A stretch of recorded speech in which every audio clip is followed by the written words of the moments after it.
Hey everyone, Noob's Journey here. Got a bit of an update. I'm sort of I've done pretty well with my Italians at the moment.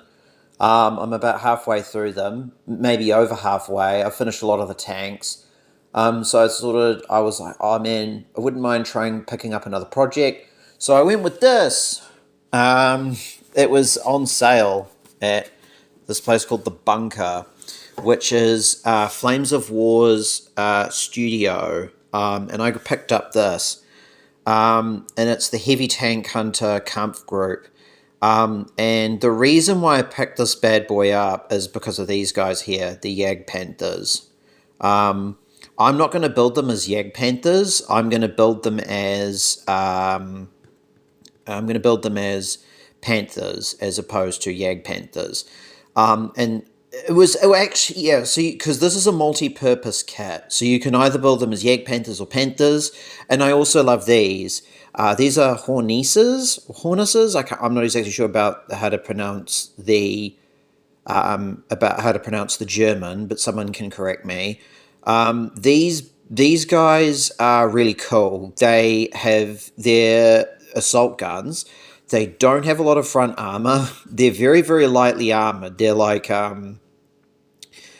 front armor 2. If you look at them funny, they will die. But they are really, really cool. Then we have these things here. These are Nashorns. They are no, sorry, no, these aren't Nashorns. These are these are Hummels. They're self-propelled artillery. They're not bad. They're pretty good. These here, these are Pumas. You love them. They give you spearhead, which is really, really good. That basically gives you an additional big old chunk of movement at the beginning of the game. And I don't think these guys are too expensive, so they are definitely worth picking up. Obviously here, we've got these guys here. These guys are your Panzer Grenadiers. We've also got here, we've got the Panzer IVs. Panzer IVs are pretty, like, obviously, they're the German Sherman. You can get a lot of them. You can get a lot of them very easily. I haven't played them in a while, but when I was playing when I was younger, because I've recently got into this again, they have a really decent anti-tank gun. Like, their anti-tank gun is, like, pretty good. It's not amazing, but it's not bad. They're relatively, I think their training is relatively good. You can get them really cheap, I think, too. But yeah, no, they're a solid vehicle, and you can have them in a lot of different ways as well. Then we've got the Ostfinns. So I'm not exactly sure where these guys come from exactly. I predominantly bought this as a way to fill out Clash of Steel, because the set comes with 3 Panthers, and I was going to get... I've got another box, actually. I got a couple of things. So I also got this. I also got this. And I got this. And I got this. And some German decals.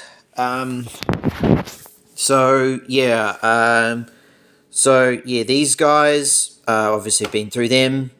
They're not too bad. They've gone up a little in price, but with inflation, how it is, it's a bit disappointing. I thought this was a pretty good deal. I thought that was really cool. And then we've got, who we got here? We've got the German infantry paint set. So that's pretty cool. I don't have the German one, the German Vallejo set. The reason why I went against that is because I'm going to get the AK Interactive one, and I'm also going to get an airbrush. I've got an old one. I've got an old Badger, but it unfortunately died. But yeah, no, take out some of the bits and pieces that we've got. So we've got, what do we have here? Oh yeah, I know what these are. So straight out the box. We've got these. These are Panzer IVs. I remember a long time ago when I first got into Flames of War, these guys were metal and resin, and they were not a lot of fun to build. The skirts were plastic, the models were resin, and yeah, they were a bit of a punish, I'm not gonna lie. And you look at the detail on them now, and it's so nice. Like, there's so much they can do now compared to what it was like when it was resin and metal. Because it's like, this is just another. This is amazing. Like, the stuff there is, it's solid. It's brilliant. Oh, things are falling left, right, and center. That is. Oh, okay. So this here. So the cool thing is, modeling for advantage put me onto this. So see here, this is the turret to the anti-aircraft guns. So you can either this builds two different kits, and you get enough pieces in a very un-G-dub move to build both vehicles. So this here is the what is it? The Ostwind. And the other one builds the Verbal Wind. The difference between the two is that this one's got a cannon, and it has a single cannon. It does more damage, but it has fewer shots. It does more damage and it does fewer shots. But I think it has a higher firepower than the Wirbelwind. The Wirbelwind is like it basically it's like a machine gun basically. Obviously, I'm not 100% sure how good it would do. I haven't really had a proper look at the rules. I haven't really played a proper game of late war. I did have a game of early war, and I won that game, which was I was pretty happy with my Italians. So they basically is like it's quantity of shots, and if you're dumping a whole bunch into, say, I don't know, like a Typhoon, eventually a couple are gonna hit their mark, and that's kind of what these guys do. What else do we have in here? Oh, some of it's just gonna fall out. That's fine. So here we have the Hornis. In German, it translates to Hornet. So this is a really good model. It's really cool. The gun is, so the long barrel is the Hornis. That's the Hornis there, and then that there is the Hummel. So you get 3 in the box. Mechanized artillery are pretty good. They're more of a thing in Team Yankee as opposed to Flames of War. I mean, I'm not saying they're not a thing, but you find a lot of the artillery in Flames of War is a portion of it is static artillery. They can move, but not very far. In Team Yankee, a lot of the artillery is mechanized, so it just runs around the board and stuff. There's no, there aren't any,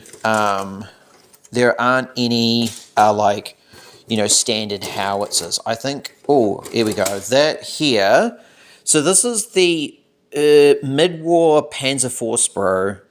It's nothing to write home about. You're not building it because of this. I mean, if you really wanted to, you could build it. I don't know why you would, because this is a mid-war tank, and I don't think there are any rules to support it. But this is where it gets real interesting. So we get 3 of these. Sorry, guys. I'll just put it all on the floor. It'll just fall out, you know how it is. So, here we go. This here is what everybody is probably very interested in. These are Panthers. I do not know which number, like, variation there are, because there's so many variations of them, and a lot of them are just minor changes in ETC to them. And yeah, they are good. Panthers are good, but Panthers are expensive. Panthers are very expensive. And if we look in here, we've finally got the final couple of pieces. So here, I got some decals. I got extra decals, actually. Yeah, it comes with decals. I wasn't sure if I needed more, but anyway. So I got it. So this is This is Berlin. This is not Berlin. I lie. This is Bulge. This is the Bulge set. I got it for Berlin, although I did buy the book. And I thought it would be good for a laugh, so I picked it up. But back to... Sorry, I got distracted. Back to this. So the thing is, Panthers are interesting. They are good. They pack a wallop. Their AT gun is, I think it's like 14. They've got very, very good front armor, extremely good front armor, like front armor 9 or something like that. So these guys can take a punch very effectively. A Panther tank is kind of in between a Tiger and a Panzer IV. It's classified as a medium tank, but it's a very, very big tank. And these guys, in terms of the game, are very good. Now, the problem Panthers have is Panthers are very expensive. Panthers are incredibly pricey. So there's two ways you can run these guys. You can run them as confident, like basically what I think might be classified in the old system as confident, trained, or like, I think it's like, maybe not confident trained, but like fearless trained. They're SS, they are SS units. So these guys, they're fearless trained. They're fearless and they're hit on 3s. So they're hit on a 3+. So that means that you are hitting them very, very easily. And they're fearless motivation. So if these guys start taking losses, they can, like, they're rolling on a 3+. They're very motivated troops. The one problem, but then as a consequence, that is really good. They are going to be cheaper than regular German tanks. So there's like 3 varieties, 3 flavors of these guys.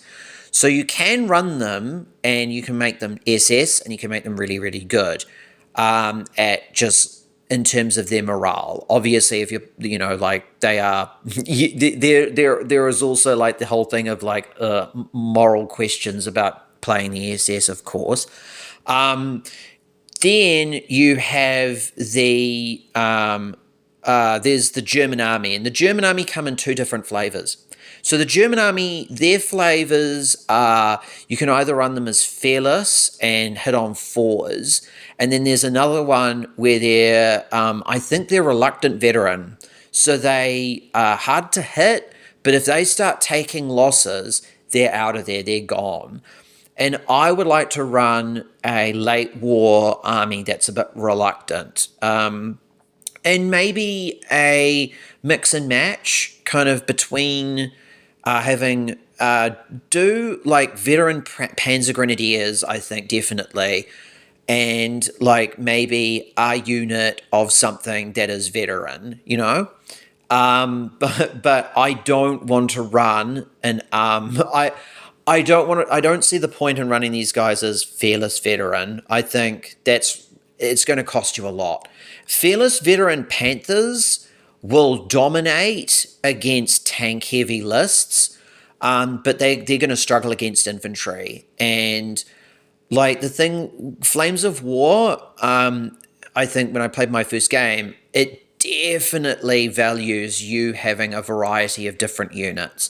And if you just run in with just tanks, you're going to find it really, really difficult. And infantry do not get enough credit in that game for being incredibly good. If you're running veteran troops, or I can't remember what it would be called now, but infantry are hit on their training save, then they have an infantry save of a 3+. So I think there's some that are hit on 4s initially and then hit on to kit, like they've got another 3+ save on top of that. That's very, very good if you're running objectives. Tanks are really good. Tanks are really fast. But the thing is that if you're dealing with a guy who's got a 3+ save, 2 saves, you're going to find that difficult to deal with. And if you bring the wrong stuff and all you're running is tanks, and I ran into this problem when I first started, you're going to find it really, really difficult to handle infantry like that are dug in. They will not move. And you need things to do that. And infantry are good at doing stuff like that. Panzer Grenadiers are really good. Motor Rifle are really good. And armored rifles the Americans get. So yeah, infantry I think are definitely the unsung heroes of the game, and I really like playing them. I think tanks are really cool. Tanks are fun, but I think that this is the other cool thing too, is you always get one of those free rule books, and you get the cards in there too. But yeah, no. Anyway, just a final let you guys finish up. I'll finish up. Yeah, I'm hopefully going to put up another video sometime soon about Clash Steel, and I will catch you guys later. It's the weekend here over in New Zealand. I'm probably going to go catch up with some friends tonight, get takeaways, and I might go see The Fast and the Furious, the new one. Yeah, it's a bit silly and it's a bit dumb, and I've also got some light reading too over the weekend. So I got Berlin and Crete because I didn't really know too much about it, and then I've also got the Berlin book. No, not the Berlin book. I've got the everything's just dropping around. That's fine. I picked this up too. It was a really good deal.